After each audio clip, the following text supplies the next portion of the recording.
evening. This is Dr. SHIVA, and we have a great group of people here. Yeah. You can pan the audience. These are the people. We have an amazing group of people here who work really hard. On the principles of truth, freedom, and health. Truth, freedom, and health. Truth, freedom, and health. Truth, freedom, and health. Truth, freedom, and health. Truth, freedom, and health. The people here are working people. And this campaign is built on working people, and it doesn't end today. It'll keep going forward. One of the most important things we need to understand is that we are witnessing right now election fraud in third world Massachusetts. That's what we're witnessing. I'm going to discuss that in detail. And it's lucky, we are very fortunate we still have the Second Amendment. Right? We're extremely fortunate we have the Second Amendment. Because what we're witnessing right now is election fraud.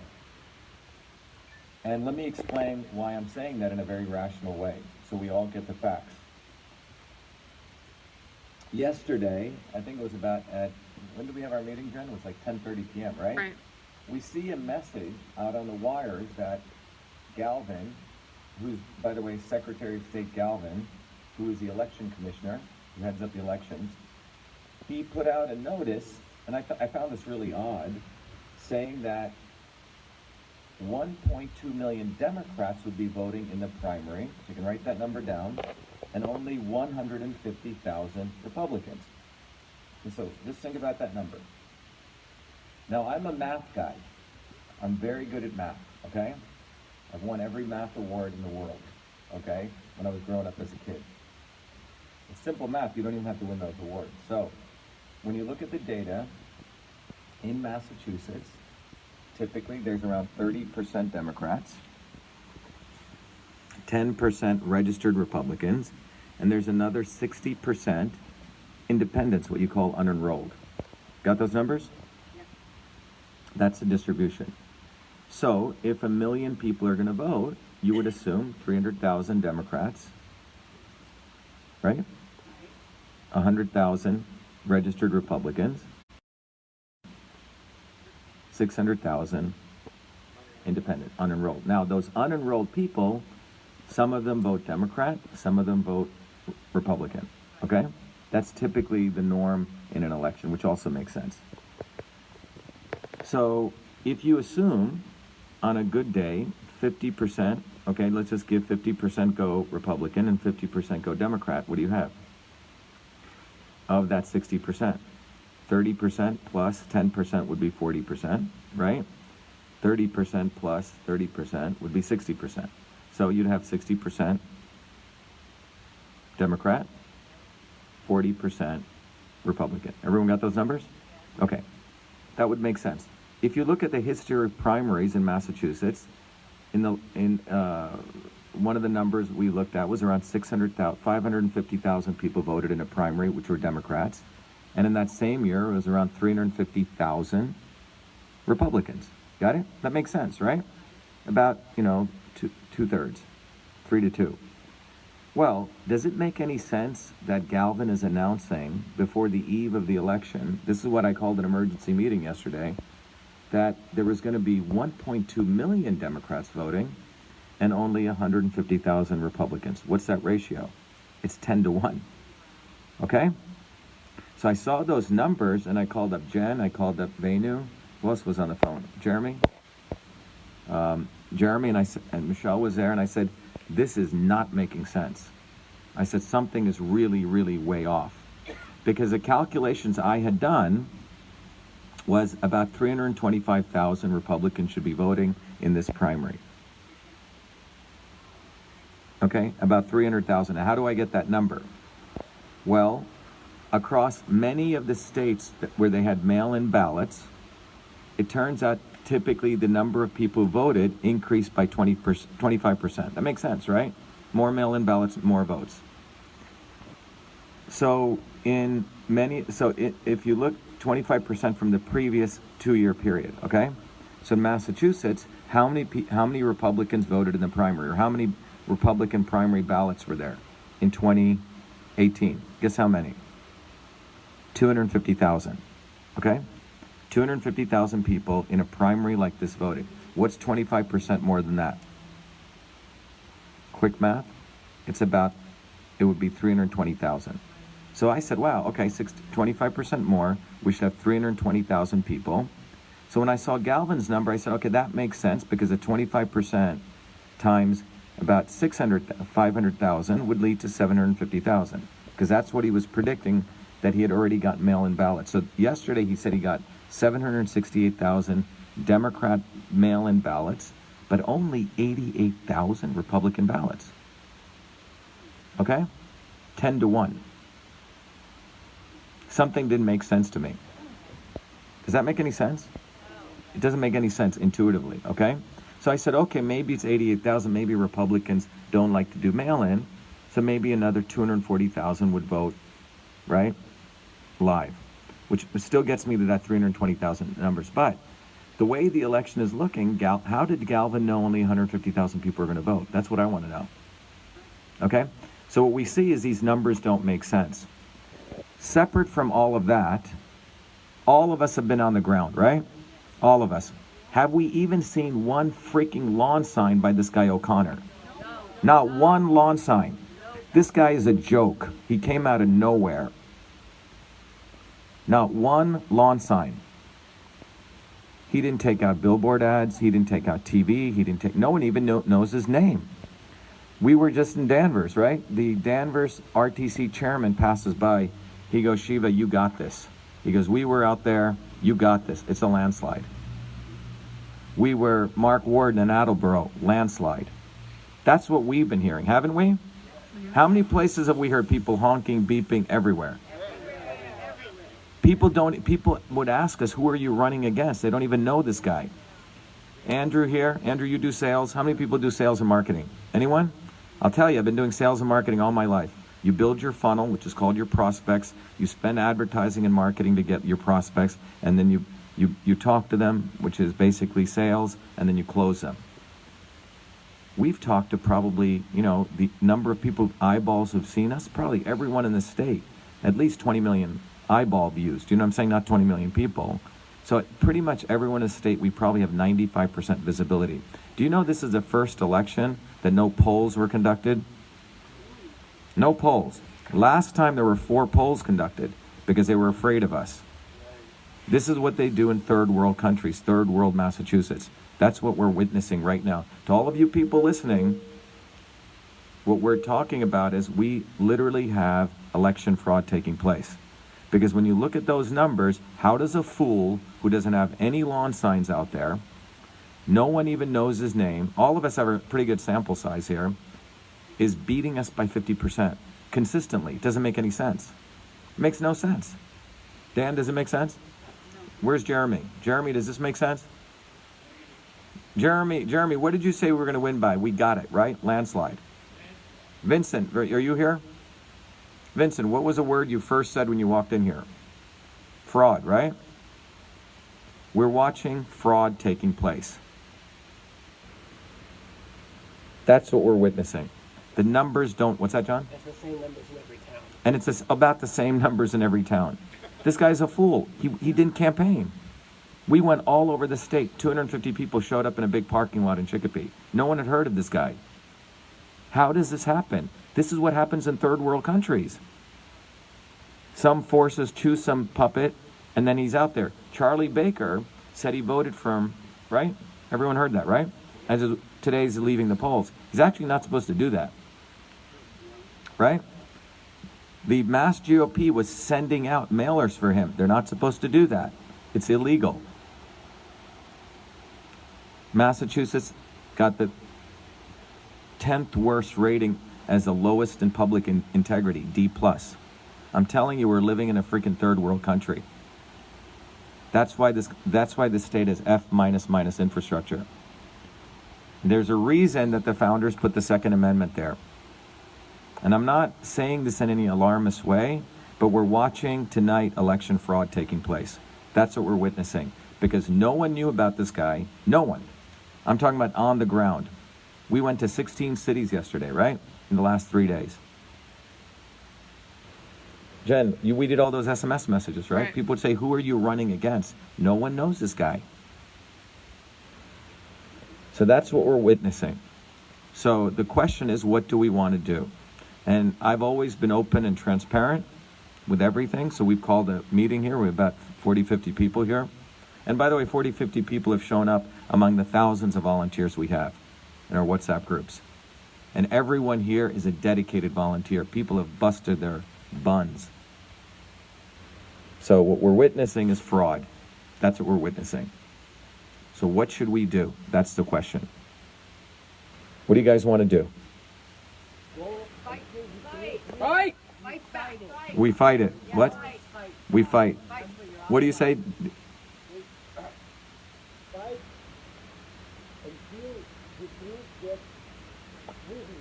Right. So he's saying let the truth come out. But you're living in a world right now where Charlie Baker, let's remember what he did to Mark Fisher. In 2014, Charlie Baker, the governor, the corrupt governor, whose son molested a woman on an airplane, and we never heard about it again, right? Hidden. Charlie Baker in 2014 was challenged by a good working guy called Mark Fisher in the Republican convention here in Massachusetts.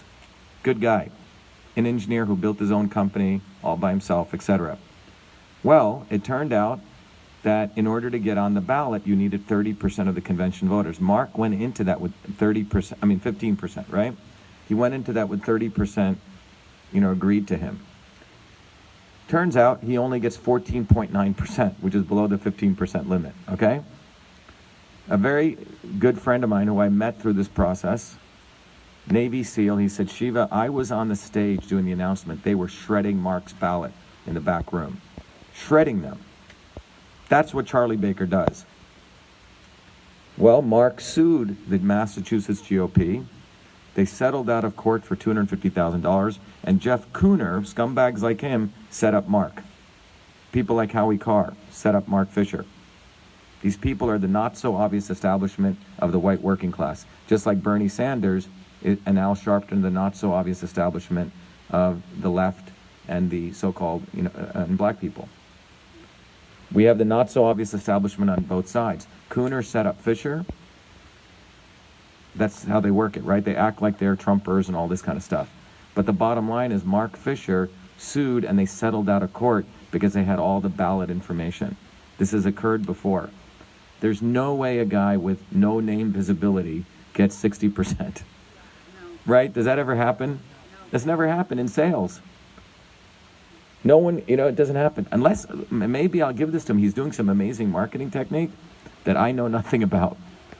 And if he's done something amazingly incredible where he can spend nothing and get this kind of visibility, then he should get a professorship at some major university as a marketing professor, a genius.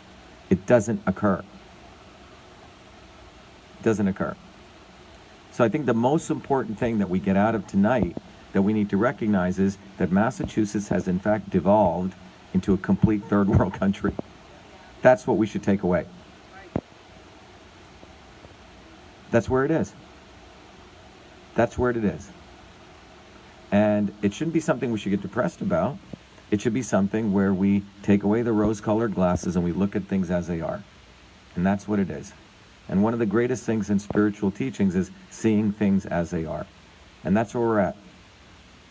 That's where we're at. So first thing is we need to understand this because our movement is for truth, freedom, and health. But we're witnessing election fraud, and God save us, we have the Second Amendment. That's pretty much what I have to say unless everyone wants to add anything. So, fuck Kevin O'Connor, fuck Charlie Baker, screw all these guys, because they're all frauds. They've never worked a day in their life, and screw them. They're scumbags. Okay? What's that? Truth, freedom, and health. Truth, freedom, and health. Truth, freedom, and health. Truth, freedom, and health. Truth, freedom, and health. Truth, freedom, and health. Truth, freedom, and health. Truth, freedom, and health. Truth, freedom, and health. And that's what we'll continue to do, okay? There's nothing stopping us. This is just the beginning because we're going to go after these guys. And there's enough people in this state who've gotten it. And I'm telling you, it's at least, this election was just stolen from us. It should have been 80-20. They just stole about 200,000 votes. There's no reason that the Secretary of State gets the night before and he says, we're only going to have 150,000 votes. That means he's getting ready to throw away about 200,000 votes. And I'll tell you this other thing.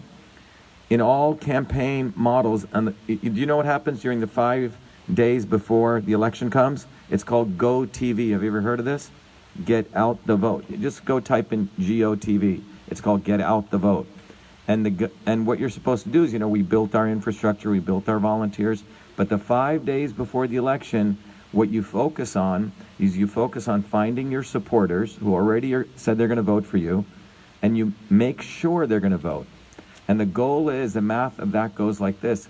If you know an election is going to have 100,000 people voting total, in order to win, how many do you need? 51%. So you need 51,000 votes. Everyone got that? And the election model is, during that 5-day period, it's a 10-to-1 ratio. You try to get at least 5,100 people saying, yes, I'm going to vote for Shiva. Or they're going to vote for you. It's a 10% rule. So if you know you can get 5,100 people definitive, that means you multiply that by 10, you'll get 5,100. So we assumed there was going to be about 400,000 people. We have it all documented. People have been pounding away for the last 5 days. We have 20,132 people who said, yes, we're going to vote for you. That individual, many of them said, I have 5 other people are going to vote, 10 other people, 30 other people. So we got that.